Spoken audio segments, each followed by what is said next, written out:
कभी आप किसी शोरूम में जाओ और वहां जाके आपको पता चलता है कि कोई ऑफर चल रहा है, buy two get one free. या किसी ऑनलाइन शॉपिंग पोर्टल में आप देखो, अमेजोन है, फ्लिपकार्ट है, मिंत्रा है, वहां पे भी ऑफर्स चलते हैं, 50% डिस्काउंट, 60% डिस्काउंट, 70% डिस्काउंट। कभी आपने सोचा ये कंपनीज ऐसा डिस्काउंट क्यों देती है? और आप लोग अगर for example end of the season cell किसी मार्केट में चल रहा है तो वहां पे बड़ा रश हो जाता है, काफी लोग वहां पे जाते हैं सामान खरीदने। Why it happens? ऐसा क्या है ह्यूमन साइकोलॉजी में कि हम मार्केट की तरफ भागते हैं? इकोनॉमिक्स में हम इस चीज को समझ सकते हैं लॉ ऑफ यूटिलिटीज, जो लॉज ऑफ यूटिलिटी है उससे। तो दो लॉज हैं, law of diminishing marginal utility और law of equi marginal utility. तो क्या है ये लॉज ऑफ यूटिलिटी, आइए समझते। वेल, जो यूटिलिटी है it is want satisfying power of a commodity. किसी भी कमोडिटी की में जो पावर है वांट को सेटिस्फाई करने की, उसको हम यूटिलिटी कहते हैं। फिर से satisfaction that consumer derive from consuming a good. किसी भी चीज को कंज्यूम करने से जो सेटिस्फैक्शन कंज्यूमर ड्रॉ करता है उसको हम यूटिलिटी कहते हैं। और अल्फ्रेड मार्शल ने मामला और आसान कर दिया। He said that utility of a quantity of a good is the amount of money that a consumer is willing to pay for it. For example, you go to the market and you buy some commodity for rupees 1000. तो Alfred Marshall कहता है किसी चीज को लेने में जब आपने 1000 रुपए स्पेंड किए, इट मींस उस चीज से जो आपको यूटिलिटी मिली वो 1000 की। तो बड़ा सिंपल हो गया कि हमने यूटिलिटी को मनी टर्म्स में क्वांटिफाई कर दिया। अगर हम थोड़ा सा हिस्टोरिकल बैकग्राउंड देखें यूटिलिटी का, वेरी इंटरेस्टिंग।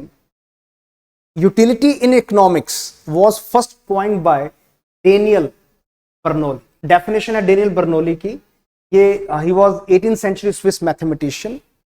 लेकिन अगर हम यूटिलिटी को एज सच इकोनॉमिक्स में देखें, we can discuss it in two heads. One is cardinal utility, another is ordinal utility. जो कार्डिनलिस्ट हैं, जो कार्डिनल यूटिलिटी को मानने वाले हैं, वो कहते हैं utility can be measured, can be quantified. जैसे मैंने आपको कहा, अल्फ्रेड मार्शल ने कहा that if you buy something for rupees 1000 then utility that you derive from that commodity is worth rupees 1000, so you can measure it. दूसरा है ordinal utility. Ordinal utility ये कहती है कि you cannot measure it, you cannot quantify, because it is something related with your psychology or it is very much subjective. So what you can do is you can rank it or you can order it. छोटी सी example, आप कोई movie देखने जाओ, आप शाहरुख खान की, आमिर खान की, किसी की भी मूवी देखने जाओ, तो मूवी देख के आप ये नहीं कह सकते कि मैंने 500 रुपए की टिकट ली तो 500 रुपए की मुझे सेटिस्फेक्शन मिली। अगर कार्डिनल इकोनॉमिस्ट होगा तो वो कहेगा यस इट इज ट्रू, आपने 500 रुपीज की टिकट ली तो आपको 500 रुपीज की सेटिस्फैक्शन मिली, यूटिलिटी मिली। लेकिन जो ऑर्डिनलिस्ट हैं वो कहते हैं आप यूटिलिटी को क्वांटिफाई कर ही नहीं सकते, क्योंकि हो सकता है किसी को बहुत ज्यादा मजा आया हो, किसी को कम मजा आया हो सकता है किसी को मूवी बोरिंग लगी हो, किसी को बड़ी अच्छी लगी हो। तो ऑर्डिनलिस्ट से that you can rank utility. आप कह सकते हो कि मैंने शाहरुख खान की कोई एक्स मूवी देखी, वो मुझे बेटर लगी, लेकिन जो मैंने उसकी वाई मूवी देखी वो मुझे कम अच्छी लगी। You can rank movies. आप बोल सकते हो कि मेरी टॉप 5 मूवीज ये हैं। आप कह सकते हो दैट मुझे शाहरुख खान आमिर खान से बेटर लगता है, या मुझे ऋतिक रोशन की मूवीज अक्षय कुमार से बेटर लगती है, या वाइस वर्सा, कुछ भी आप कह सकते हो। तो हर एक की अपनी एक चॉइस हो सकती है। जो कार्डिनल यूटिलिटी है उसको हम दो पार्ट्स में स्टडी कर सकते हैं। One is law of diminishing marginal utility and law of equi marginal utility. ये दो लॉज हैं जो हम स्टडी करेंगे आज। जबकि ऑर्डिनल यूटिलिटी में हम इंडिफरेंस कर्व एनालिसिस डिस्कस करते हैं, and we will discuss it in another lecture. जो यूटिलिटी के प्रिंसिपल्स हैं इनको 2-3 इकोनॉमिस्ट ने बड़ा प्रमोट किया। Gossen 1854, Jevons 1871, Walras 1874 and Marshall 1890। So they are pioneers, या आप कह सकते हो these are the economists who propounded utility theory, जिन्होंने इकोनॉमिक्स में इसको अप्लाई किया, राइट। और इंडिफरेंस कर्व को हिक्स एंड एलन, ये हम डिस्कस करेंगे बाद में। तो आज हमारी जो डिस्कशन है it is going to be centred around cardinal utility analysis. मैंने पीछे गोसन की बात भी की, गोसन 1854, राइट, और ये गोसन्स लॉ है, तो हम गोसन्स लॉ कहते हैं। He was Herman H Gossen. He gave 3 famous laws of economics. 3 famous laws of economics हैं। One is law of diminishing marginal utility, जो हम स्टडी करने जा रहे हैं, law of equi marginal utility, and scarcity is the pre condition for economic value. तो पहला law गोसन का कि कोई भी चीज हम कंज्यूम करते हैं its utility falls, so law of diminishing marginal utility. दूसरा law of equi marginal utility, ये भी हम स्टडी करेंगे अभी, right, and scarcity is a pre condition for economic value. जो स्कार्सिटी है, किसी भी चीज की जो स्कार्सिटी है, it becomes a major determinant of economic value. तो स्कार्सिटी से हम किसी भी चीज की इकोनॉमिक वैल्यू, उसका प्राइस तय कर सकते हैं, ठीक है, it's a pre condition, right. Means जो चीज अबंडेंस में है उसका प्राइस कम है, जो चीज स्कार्स है, लिमिटेड है, उसका प्राइस ज्यादा है। तो 2 लॉज जो हम स्टडी करने जा रहे हैं, law of diminishing marginal utility and law of equi marginal utility. Before we discuss these laws, let us first discuss the assumptions of law of marginal utility. First assumption is rationality. Rationality means consumer is rational. Consumer बहुत समझदार है, and he tries to maximize his satisfaction with given income level. जो भी उसके पास income है, उस income level से वो अपनी यूटिलिटी को, सेटिस्फैक्शन को मैक्सिमाइज करने की कोशिश करता है। Second is cardinal utility. Cardinal utility means utility of each commodity is measurable and most convenient measure is money. मैंने आपको कहा कि जो कार्डिनल यूटिलिटी के प्रपोंडर्स हैं वो ये मानते हैं कि यूटिलिटी जो है it can be measured, it can be quantified, और अल्फ्रेड मार्शल ने ये कहा कि you can measure it in terms of money, right. Third is constant marginal utility of money. जब अल्फ्रेड मार्शल ने कहा कि मनी जो है उससे आप यूटिलिटी को मेजर करते हो, then money becomes the measuring rod, और जिससे आप कोई चीज मेजर करते हो उसको फिक्स होना पड़ेगा, it becomes standard, it becomes fix. तो ये एजम्पशन कार्डिनल यूटिलिटी के जो प्रोपाउंडर्स हैं वो लेते हैं कि जो मार्जिनल यूटिलिटी ऑफ मनी है वो कांस्टेंट रहेगी, right. Diminishing marginal utility, it means that जो मार्जिनल यूटिलिटी है किसी भी कमोडिटी की, इट फॉल्स। तो when you tend to consume more units of a commodity, utility derived from each successive unit falls, right. Diminishing marginal utility हो गया। And total utility is additive. आप total utility किसी भी commodity कैसे निकालोगे? आप different utilities को आप एड अप कर लोगे and what you get is total utilities. तो यूटिलिटीज जो हमने एक कमोडिटी को कंज्यूम करके different utilities, different time frame में हमने उस कमोडिटी को कंज्यूम किया, उसको जब हम एड अप करेंगे वी गेट टोटल यूटिलिटी। तो these are 5 assumptions of laws of utility. चाहे आप इसे law of equi marginal utility में यूज कर सकते हो, चाहे आप इसे law of diminishing marginal utility में यूज कर। Okay, now coming to the fundamental law of utility, law of diminishing marginal utility. So what is law of diminishing marginal utility? The law states that as a consumer consumes more units of a good, the extra utility or satisfaction that he derives from each successive unit of the good goes on falling. Simple सी language में, आपको प्यास लगी है, आपने पानी का पहला ग्लास उठाया और पी लिया, तो आपको उससे एक सेटिस्फैक्शन मिली। Law of diminishing marginal utility ये कहता है कि पहला ग्लास जो पानी का होगा वो मैक्सिमम सेटिस्फैक्शन देगा। फिर जब आपने दूसरा, प्यास आपको बहुत लगी है, आपने दूसरा ग्लास जब पानी का कंज्यूम किया, आपको सेटिस्फैक्शन मिली लेकिन पहले से रिलेटिवली कम मिली। थर्ड ग्लास से आपने तीसरा ग्लास भी पानी का कंज्यूम किया, उससे और कम यूटिलिटी मिली। चौथा ग्लास पानी का पिया, आपकी प्यास बुझ गई। जब आपकी प्यास बुझ गई मींस आपकी जो यूटिलिटी है अब नेक्स्ट ग्लास ऑफ वाटर से वो जीरो है, right? So it means another glass of water gives you lesser and lesser utility than the former class, previous class. So it means जो marginal utility है पानी की वो कंज्यूम होती जाएगी with every glass of water. So this is law of diminishing marginality, right? अब ये law जो है दो बेसिक assumptions के ऊपर based. So what are these fundamental assumptions या factors आप कह लो, ये दो important factors हैं law of diminishing marginal utility. ऐसा क्यों होता है कि यूटिलिटी जो है वो डिक्रीज होती जाती है? तो दो फैक्टर्स हैं. पहली बात, the total wants of man are virtually unlimited, each single want satiable. वो कहता है कि जो टोटल वांट्स ह्यूमन बींग्स की वो तो बहुत ज्यादा है. महात्मा गांधी कहा करते थे that there is sufficient on this earth for every man's need but not sufficient for even a single man's greed. Right. तो टोटल वांट्स तो हमारी अनलिमिटेड है, लेकिन सिंगल वांट इज सेटिएबल. जो सिंगल वांट है वो सेटिएबल है.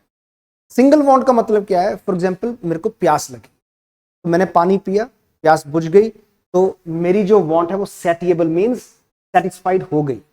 मुझे भूख लगी है, मैंने खाना खा लिया, भूख खत्म हो गई, मेरी वांट सेटिएबल है. मेरा मूवी देखने का मन है, मैंने थिएटर में जाके मूवी देख ली, या घर में मैंने नेटफ्लिक्स पे अमेजोन पे मूवी लगा ली, देख ली, मेरी जो सेटिस्फैक्शन थी वो फुलफिल हो गई. Each want is satiable. It means each want is satiable. अगर प्यास बुझ गई, it means what? It means satisfaction. अब मेरे को और पानी नहीं चाहिए, राइट? तो मेरी जो सेटिस्फैक्शन है वो जीरो लेवल तक आ गई. दैट इज द रीजन कि मार्जिनल यूटिलिटी जो है वो फॉल करती है. Secondly, goods are not perfect substitutes for each other in the satisfaction of various wants. Goods are not perfect substitute. आपको प्यास लगी है, आप पानी ही पियोगे, पानी का कोई सब्सटीट्यूट नहीं. बाय चांस आपको प्यास लगी है, कुछ नहीं मिला, आपने दूध पी लिया, आपने कोल्ड ड्रिंक पी लिया, आपने चाय पी ली, बट पानी पानी है. तो no two goods are perfect substitutes. तो आप जो गुड कंज्यूम कर रहे हो उसकी जैसे आप कंजम्पशन बढ़ाओगे उसकी यूटिलिटी कम होती है. Right. So let us understand it further with the help of table and diagram. पहले हम टेबल से समझते हैं. वेल, यहाँ पे मैंने cups of coffee consume per day, तो एक दिन में आपने 8 कप कॉफी के कंज्यूम किए. This is total utility and this is marginal utility. Total utility से आप देख सकते हो first cup of the coffee is giving you 12. से ये यूटिलिटी हमने इसको मेजर करने में हमने एक अलग से एक मेजर लिया, यूटिल्स. मार्शल से पहले हम लोग जो इकोनॉमिस्ट थे वो यूटिल्स, उन्होंने एक मेजर यूटिलिटी को मेजर करने के लिए एक टर्म क्वाइन की जिसको वो कहते थे यूटिल्स. तो first unit of coffee is giving you 12 utils of utility. Second cup is giving you 10. अब सेकंड में आपकी यूटिलिटी कम होगी, is giving you 10 utils of utility. तो टोटल यूटिलिटी आपकी होगी 12 plus 10 22. Third unit is giving you 8 utils, तो 22 plus 8 कितना हो गया? 30. Fourth is giving you 6 utils, तो टोटल कितना हो गया? 36. तो ऐसे चलता जाएगा. A time will come when seventh cup of coffee is not giving you any utility, you are driving zero utility, right. और 8th कप आपको इनफैक्ट नेगेटिव दे रहा है, आपका मन ही नहीं कर रहा लेकिन आप जबरदस्ती पी रहे हो, तो -2. इट मींस यूटिलिटी माइनस भी हो जाती है अगर आप यूनिट्स ऑफ कमोडिटी ज्यादा कंज्यूम करना शुरू, राइट. इसको हम डायग्राम से भी समझ सकते हैं. ये जो अपर पैनल है यहाँ पे टोटल यूटिलिटी दी हुई है और ये जो लोअर पैनल है यहाँ पे मार्जिनल यूटिलिटी दी, राइट. तो you can see total utility is increasing but at decreasing rate, क्योंकि पिछले टेबल में हमने देखा it is increasing but at decreasing rate, right. तो total utility is increasing at decreasing rate. Time comes when total utility reaches maximum at point T, right. और हमने ये भी देखा कि when total utility is maximum marginal utility is 0. अब ध्यान से देखो, मार्जिनल यूटिलिटी फॉल कर रही है. 12, 10, 8, 6, 4, 2. It means it is falling with each successive cup of coffee which you are consuming. तो यहाँ पे आप देखो mu is falling, right? So point A here gives you point A dash here. Let us say this is A dash. Point B here gives you point B dash here. Point C here gives you C dash here. Point T in the upper panel gives you point this Q4 dash, Q4 या D dash कह लो. इन points को आप मिलाओगे, you will get marginal utility curve, right? Simple. दूसरी बात एक और भी कि जो ये जो स्लोप है टोटल यूटिलिटी की, इस स्लोप को हम slope of total utility is marginal utility, because slope is declining, that is why mu it is negatively sloped. ये इसकी जो लुक है, इसकी शेप है वो declining. Well, consumer equilibrium one commodity case. अब कंज्यूमर, अब जब आप मार्केट में कोई कमोडिटी लेने गए, कंज्यूमर इक्विलिब्रियम कब होगा? कब आपको लगेगा कि कोई चीज आपने ली तो आप इक्विलिब्रियम पे हो? सिंपल सा फंडा है, marginal utility of X is equal to price of X. Consumer is in equilibrium when the marginal utility of X is equal to its market price. Simple सी बात आपने याद रखनी.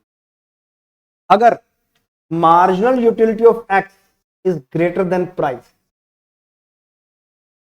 एग्जाम्पल क्या है कि you went to the market, आपने कोई भी कमोडिटी ली मार्केट में जाके, कोई भी n नंबर ऑफ कमोडिटी, आपने कोई कमोडिटी ली, लेट अस से the price of commodity is ₹1000.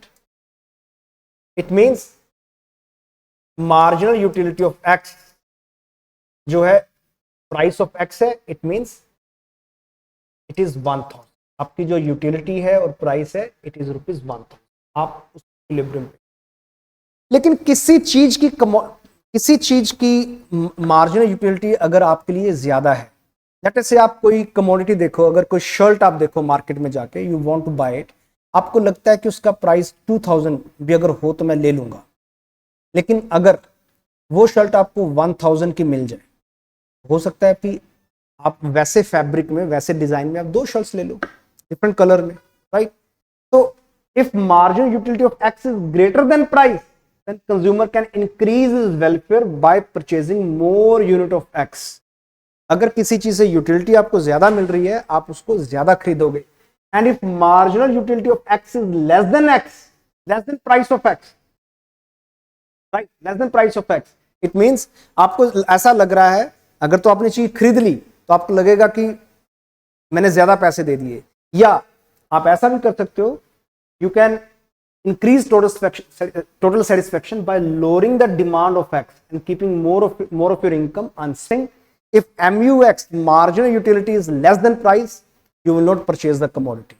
If marginal utility of x is greater than price, you will purchase more of the commodity, right? And you will be in equilibrium when marginal utility of x is equal to price of x. So this is one commodity case. So let us discuss the drawbacks of law of diminishing and equimarginal utility. जो laws of utility है, इसकी criticism क्या है? First criticism is that cardinal measurability of utility is impractical. We cannot quantify. हम नहीं कह सकते कि मैंने पानी का ग्लास पिया, मुझे 5000 kg मजा आया, या मैंने कोई मूवी देखी, मुझे $5 मजा आया. We cannot say this thing because utility is subjective, right? It is subjective. It cannot be quantified. Secondly, hypothesis of independent utility is incorrect. Utility is independent. हमने ये assumption में माना था, लेकिन ये hypothesis wrong है. It means that utility which a consumer derives from a good is the function of the quantity of that good and that good alone. It ignores substitute and complementary goods. We live in a relative world. हम जब गाड़ी खरीदते हैं इस बात का ध्यान रखते हैं कि हमने पेट्रोल गाड़ी लेनी है या डीजल इंजन गाड़ी लेनी है. एंड वी आल्सो सी कि पेट्रोल प्राइसेस क्या हैं, डीजल प्राइसेस क्या हैं. So petrol and car, diesel and car, they are complementary goods. उसी तरह there are substitute goods also, right? तो जब भी हम मार्केट में जाके कुछ कंज्यूम करते हैं, we keep in mind complementary and substitute goods, right? So this hypothesis is wrong. Third is marginal utility of money does not remain constant. It is impractical as marginal utility of money changes with rise or decline in money income.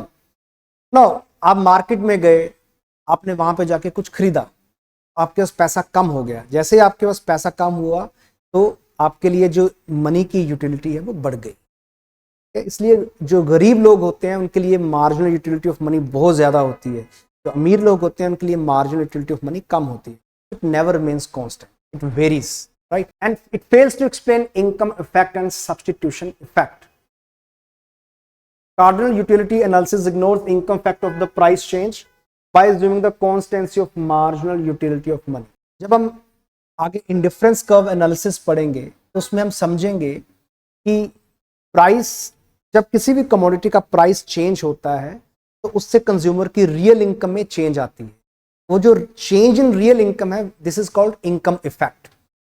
But अगर हम marginal utility of money को constant ले लें तब तो हम income effect को understand नहीं कर सकते।